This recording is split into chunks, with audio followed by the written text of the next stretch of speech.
La véritable église de Jésus. Aujourd'hui, nous célébrons les cultes. Est-ce la vérité? Est-ce dans la vérité que nous adorons Dieu aujourd'hui? C'est la grande question qu'on doit se poser. Alléluia. Amen. Amen. Amen. Parce que moi, à mon humble avis, on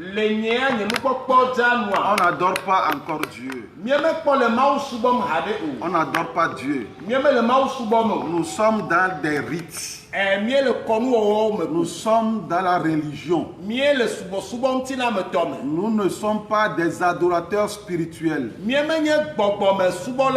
Parce que lorsque Dieu te donne son esprit, ou lorsque Dieu te confère de son esprit, il y a des tâches spécifiques que cet esprit doit accomplir en toi ou bien à travers toi. Et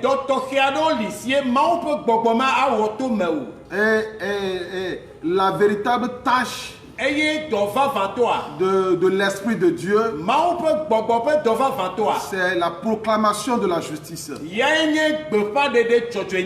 C'est l'enseignement de la justice. C'est l'établissement de la justice. Établir la justice dans le monde. C'est ça le rôle de l'Église. Dieu, je me rappelle que Dieu avait envoyé le prophète Jérémie d'aller dans Jérusalem, de se promener dans les places publiques et de chercher un seul homme qui aime la vérité et qui pratique la justice. Et s'il arrive à trouver cet homme, il pardonnera les péchés de Jérusalem. Il pardonnera les péchés d'Israël. Dieu n'avait pas envoyé Jérémie d'aller chercher une église. Dieu n'avait pas envoyé Jérémie d'aller chercher les bons pasteurs. Dieu n'avait pas envoyé Jérémie d'aller chercher les bons papes que nous avons. Mais Dieu l'a envoyé. Va. Cherche un seul homme dans Jérusalem qui aime la justice, qui aime la vérité. Un seul homme. Et si tu le trouves, je pardonnerai à Jérusalem. Et l'apôtre Pierre a confirmé ce message. Lorsque un ange du Seigneur s'est révélé à Corneille, lui demanda d'envoyer chercher Pierre à Joppé dans la maison du corroyeur.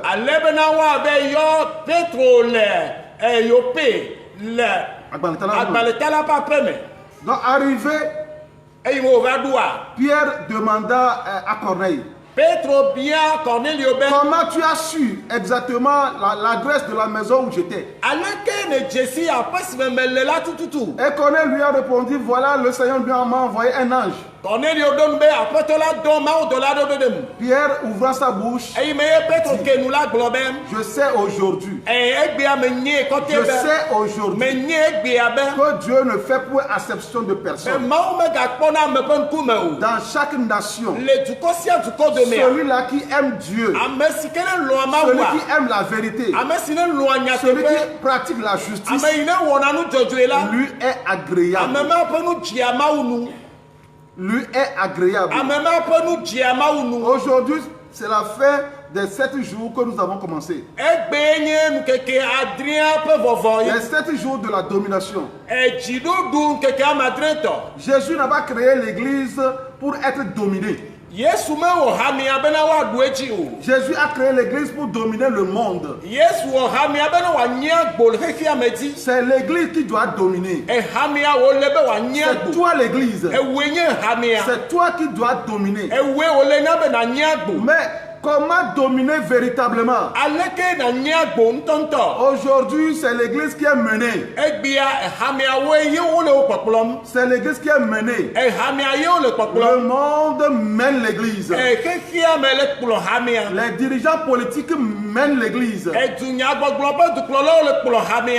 Les politiciens dominent l'église.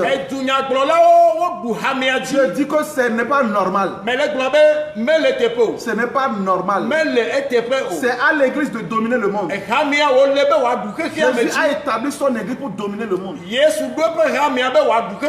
la domination, la vraie domination viendra d'où? La vraie domination viendra du trône de Dieu. Vous le savez très bien que le trône, c'est le symbole de la royauté, de la domination.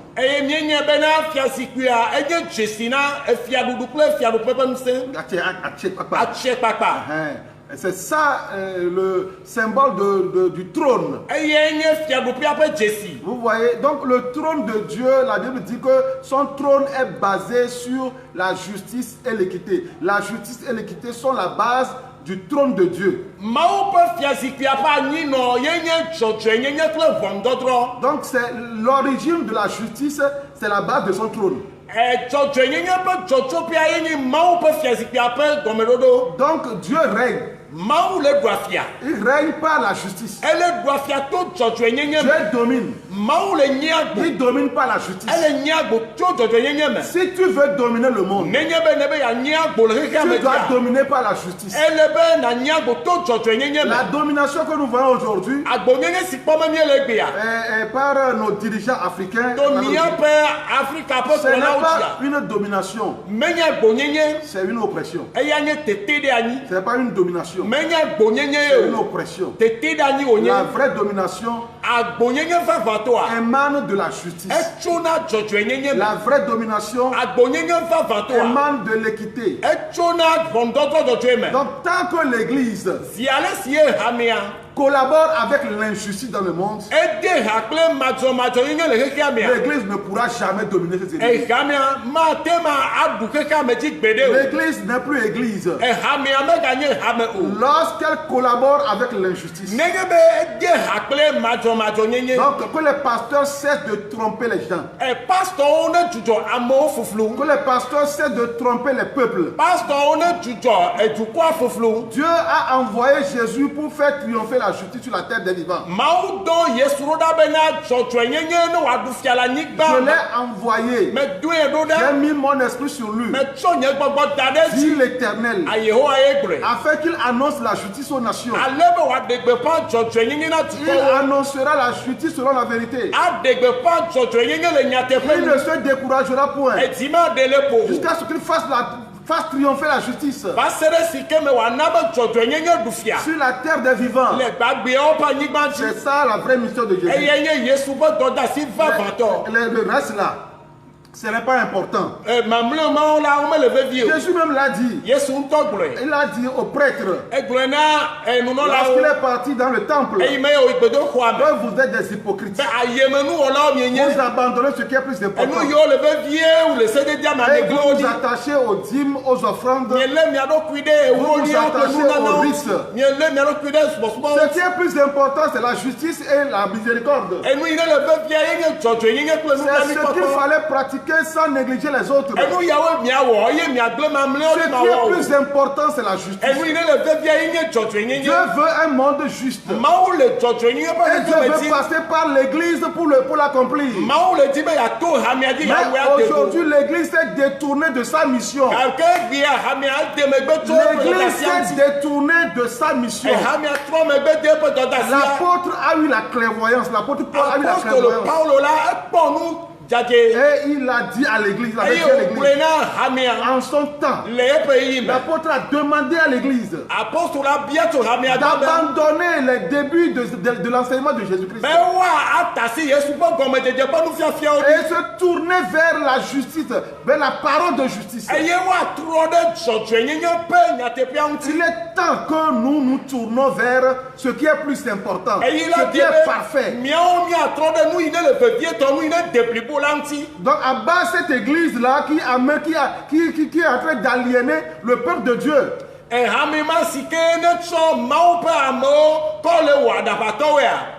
Le peuple de Dieu aujourd'hui est aliéné.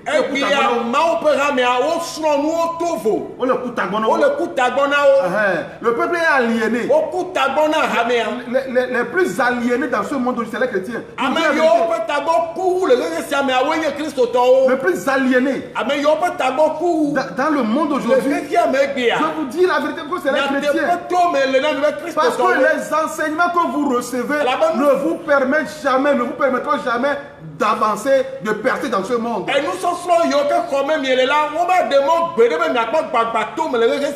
Vous devez vous tourner. Si on veut vraiment dominer ce monde, on doit se tourner vers la justice.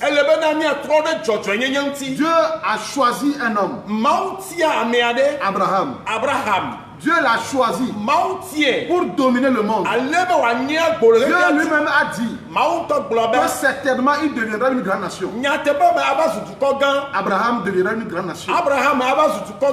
Je l'ai choisi. Je l'ai choisi. Et pour qu'en lui, à travers lui, je bénirai les nations de la terre. Je l'ai choisi afin qu'il ordonne à sa maison, après lui, à ses fils, de garder la voie de l'Éternel en pratiquant la justice et la droiture. De garder la voie. Dieu lui-même sait que sans la justice, Abraham ne peut jamais dominer ce monde. Parce que lui-même là, Dieu là, il ne domine pas la justice. Et les chrétiens aujourd'hui, les pasteurs aujourd'hui, s'accommodent avec l'injustice. Les pasteurs arrêtent de tromper le peuple de Dieu. Et que les pasteurs se repentent.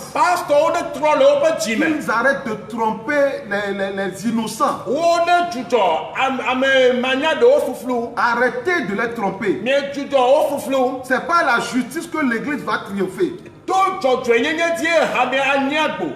L'apôtre Paul a dit aux Romains, le royaume de Dieu n'est pas dans le manger, dans le boire. Mais le royaume de Dieu est dans la justice. Le royaume de Dieu est dans la paix. Le royaume de Dieu est dans la justice. Donc si on vous dit aujourd'hui, on vous parle aujourd'hui du royaume de l'église. Si on vous parle de l'église, je vous dis qu'on n'a plus église aujourd'hui. Tout ce qu'on a aujourd'hui, c'est la corruption. C'est la corruption. La corruption. C'est la corruption que nous avons aujourd'hui. Chacun veut de l'argent. Chacun veut beaucoup de fidèles pour avoir beaucoup d'argent. Non, ce n'est pas pour ça que nous sommes là. Nous sommes là. Dieu nous a suscité nous pour enseigner la vérité aux peuples. La vérité aux nations. Et c'est ce que je suis en train de faire. Que ceux qui trompent là arrêtent de tromper. Parce qu'ils sont à découvert maintenant. Dans le nom de Jésus. Dieu dit dans Amos 5 verset 21. Je hais et je méprise vos fêtes. Je ne puis sentir vos assemblées. Quand vous me présentez des holocaustes et des offrandes, je n'y prends aucun plaisir. Et les veaux engraissés que vous sacrifiez en action de grâce, je ne les regarde pas. Éloignez de moi le bruit de tes cantiques. Éloigne de moi, s'il vous plaît. Je n'écoute pas le son de tes luttes. Mais que la droiture soit comme un courant. Un courant d'eau, c'est ça. Et la justice comme un torrent qui jamais ne tarit. Mais que la justice soit comme un courant d'eau. Et la justice comme un torrent qui jamais ne tarit. Essayez de comprendre la parole de Dieu. Dieu s'en fout de tout ce que vous faites. S'il n'y a pas justice. Dieu s'en fout de votre adoration. Si votre adoration n'est pas basée sur la justice, on vous trompe, on vous prend de l'argent, on vous promet un lendemain meilleur. Le pays même économiquement, le pays est à terre économiquement. Et les pasteurs vous promettent le paradis. Et ils vous promettent des miracles. Les miracles viendront à travers la bonne gestion des biens publics. C'est lorsque le pays est en train de percer économiquement que vous allez être riche et prospère. Mais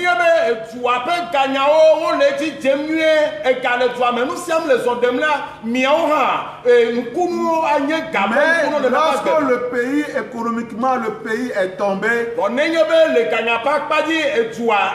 les habitants vont vivre inévitablement la misère. Ne vous laissez pas tromper. C'est pourquoi Dieu a dit au prophète Isaïe, lorsque je vous envoie dans un peuple, priez pour ce peuple. Cherchez le bien de ce peuple. Car votre bonheur en dépend. Cherchez le bien de ce pays. Parce que votre bonheur en dépend. Si le pays prospère, vous allez prospérer aussi.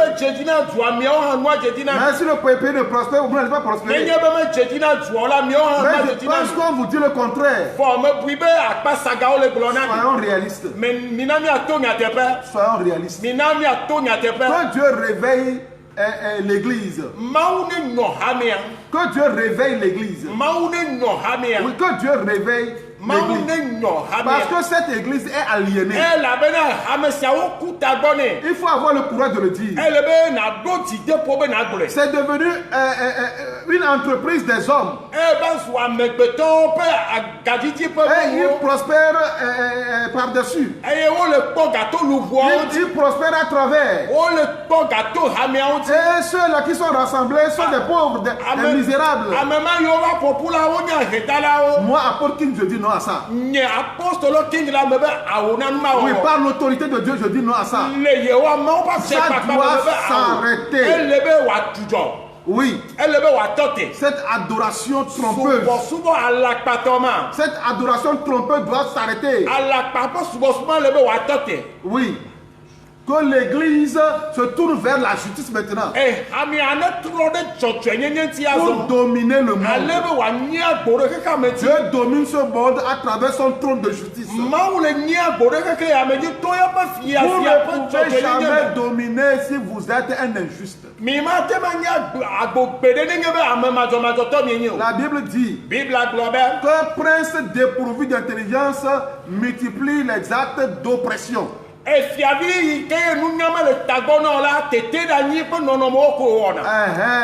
Lorsque tu domines injustement, ça prouve simplement que tu n'es pas intelligent. Ça prouve simplement. C'est ça la Bible dit. Qu'un prince dépourvu d'intelligence multiplie les actes d'oppression. Tu veux dire que quelqu'un qui oppresse, quelqu'un qui tire, c'est simplement que tu n'es pas intelligent.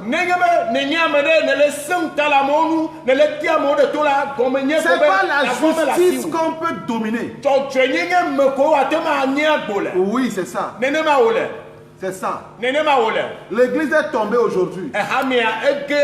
L'église est tombée dans la corruption à cause de ses dirigeants. Ce n'est pas à cause des fidèles. Vous êtes des innocents. Vous ne connaissez rien. Mais les pasteurs, ils savent, nous savons ce que nous faisons. Ils savent ce qu'ils font. L'église aujourd'hui, je connais un monsieur. Je connais un monsieur, un milliardaire. Il y a plusieurs personnes qui sont venues chez lui. Avec des projets. Des projets d'église. Pour s'enrichir. Il faut des projets, hein? Des plans d'affaires. Et il vient soumettre à ce monsieur de financer ce projet. Ils seront immensement riches. Et le monsieur me connaissant m'appelle. King, regarde tes frères. C'est le business. Il est temps d'arrêter le business. L'église, ce n'est pas du business. L'église, c'est la vérité en Dieu. C'est la justice. C'est la justice. C'est ce que Dieu veut de nous. Dans le nom de Jésus. Lorsqu'un peuple souffre, les hommes de Dieu restent aux côtés des souffrants. Dieu même a dit ça. Qu'il est aux côtés de celui-là qui est méprisé. Dieu dit qu'il est aux côtés de celui-là qui est méprisé, celui-là qui est abandonné. Il est à côté de celui-là pour le relever. Maintenant, les pasteurs sont aux côtés des riches. Oui. Les pasteurs au Togo sont aux côtés des riches. Parce qu'on veut devenir riche. Nous sommes aux côtés des riches. Il est temps d'arrêter l'hypocrisie. Oui, je vous annonce ça. Il est temps d'arrêter l'hypocrisie ecclésiastique. Oui. Il est temps d'arrêter l'hypocrisie. Et que l'église soit pour Jésus. En fait. Que l'église ne soit plus un empire des pasteurs. Au lieu de construire une église de Jésus-Christ, nous construisons nos propres empires. Dieu l'a révélé à la fois à travers le prophète Pierrot de France. Que Dieu vous bénisse. Que Dieu réveille son église au Togo. Que Dieu réveille son église. Vous aussi. Vous avez une responsabilité dans cette grande escroquerie.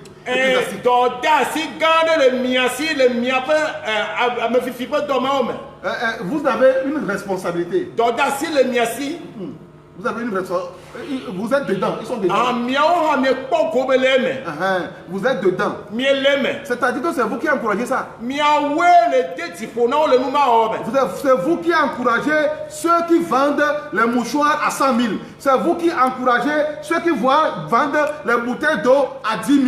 C'est vous qui les encouragez. Vous les aliénés là. Vous là, les aliénés là. C'est vous qui encouragez ceux qui vendent des pommades dormies à 5 000, à 10 000 dans les églises. C'est vous qui les encouragez. C'est vous. Vous avez votre part de responsabilité dans cette escroquerie ecclésiastique qui se passe au Togo ici. Vous êtes dedans. Vous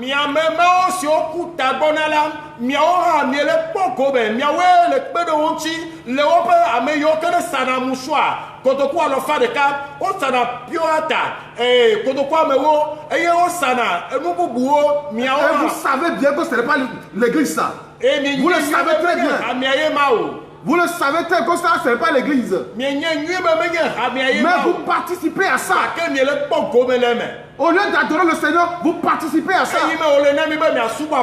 Vous encouragez l'escroquerie au Togo. Vous les chrétiens, vous les aliénés. Vous encouragez l'escroquerie ecclésiastique. Ce que l'église cotise au Togo dépasse ce que l'impôt prend par an. Combien l'église déverse parmi cette population pauvre? Même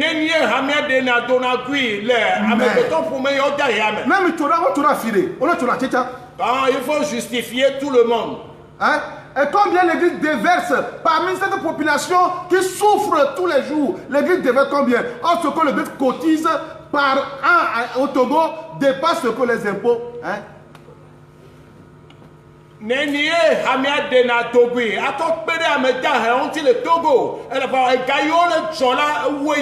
sont les œuvres sociales de l'église au Togo? Si ce n'est pas avec encore avec l'intention de rapiner, de prendre encore l'argent des pauvres. Si ce n'est pas encore avec des calculs pour s'enrichir davantage. Non. Soyons sincères. Soyons sincères, messieurs. La justice est fondamentale. C'est la justice qui élève un pays. Si Dieu a établi son église, c'est pour faire élever les nations. C'est pour rendre les nations vivables. C'est pour rendre les nations plus justes. Et c'est le rôle de l'église d'apporter, d'établir, d'enseigner la justice aux nations. Les chrétiens, je vous annonce le réveil. Je vous envoie dans le réveil, pas un réveil pour vous aliéner, mais un réveil pour vous réveiller vraiment. Vous réveillez pour dominer votre monde. Vous réveillez afin que la montagne de la maison du Seigneur soit au-dessus des montagnes. La maison du Dieu, la maison de l'Éternel soit au-dessus des montagnes. C'est ça la vraie réveil. Le vrai réveil. Que Dieu vous bénisse. Que Dieu bénisse l'église. Je sais que ce message n'est pas tombé dans des oreilles sourdes. Je sais. Partagez ce message avec vos frères. On n'a rien à foutre avec ceux qui font de l'escroquerie. Moi, je n'ai rien à foutre avec ça. Quelqu'un qui vous vend de l'eau à 10 000, ça là. Et vous les pauvres là, vous payez ça. Et vous payez ça. Et vous parlez à travers ça, là, Dieu va vous faire un miracle. Dieu est juste. Dieu n'est pas un injuste. Dieu sait ta souffrance. Dieu sait ce que tu vis. Dieu sait ce que tu vis. Dieu sait ce que tu traverses. Aie confiance en lui. Prie sincèrement Dieu. Agenouille-toi dans ta chambre. Comme Jésus l'a dit. Prie sincèrement le Seigneur. Sois humble devant Dieu. Quand tu verras, tu seras élevé. Dieu n'abandonne jamais ceux qui ont confiance en lui. Dieu n'abandonne jamais ceux qui le cherchent sincèrement. Cherchez Dieu. Cherchez-le sincèrement. Comme Zéphanie l'a dit. Zéphanie, je vais lire ça. Pour finir. Zéphanie, cherchez l'Éternel. Oui, cherchez l'Éternel. Zéphanie chapitre 3. Chapitre 2 plutôt. Le verset 3. La Bible dit, cherchez l'Éternel, vous tous humbles du pays, qui pratiquez ses ordonnances, recherchez la justice, recherchez l'humilité. Peut-être serez-vous épargnés au jour de la colère de l'Éternel. Vous cherchez l'Éternel, soyez humbles. Recherchez la justice. Car c'est la justice, la vraie adoration. La justice est la vraie adoration. Pratiquer la justice, c'est ça la vraie adoration. Pratiquer la justice, c'est ça la vraie église. Pratiquer la justice, c'est ça la vraie église. Laissez tout le reste. Pratiquer la justice, c'est ça la vraie église. Que la pratique de la justice devienne une réalité dans notre vie. Que le Seigneur vous bénisse. Au nom de Jésus. Au nom de Jésus. Au nom de Jésus. Notre Sauveur. Amen. Amen. Amen. Amen. Amen. Amen.